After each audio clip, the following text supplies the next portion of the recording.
ole voin hi ni som hi pakhat December 2023 nia chuan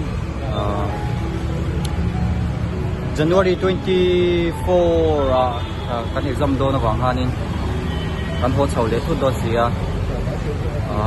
boina sumoing kan ho chho do na ei tunai keles counter ten kan chok don chia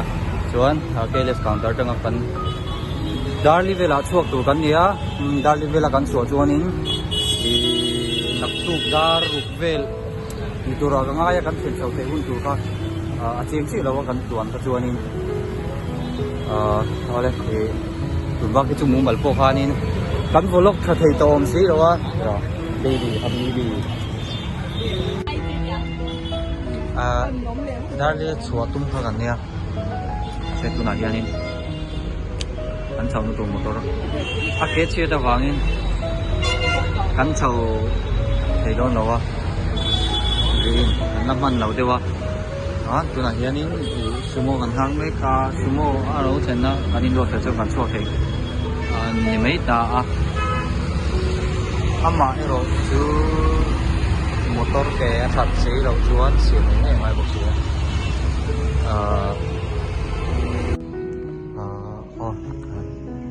tu na hian chei kan chong lo bana review chu ni lo anga kan thlen china kan pluang hiao chuan tan thel kan ei zo anga kan thlen te kan khak dong e don lo ti al lia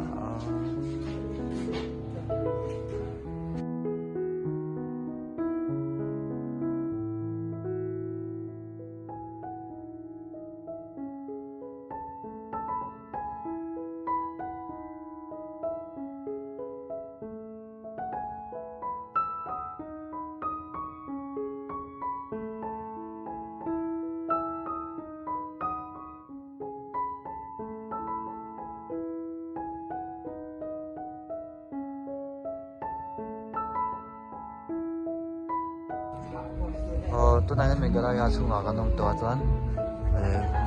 hotel Hillview and Restaurant en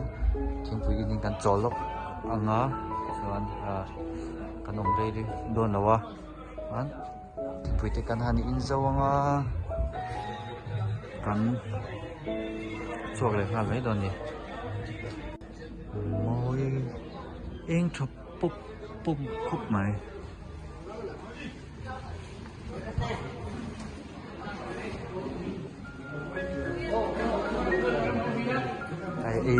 ilan en char mai momo cái đồ về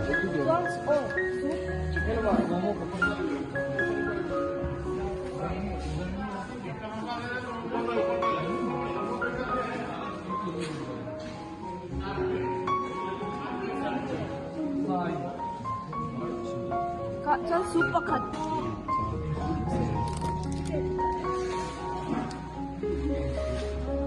duduk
아,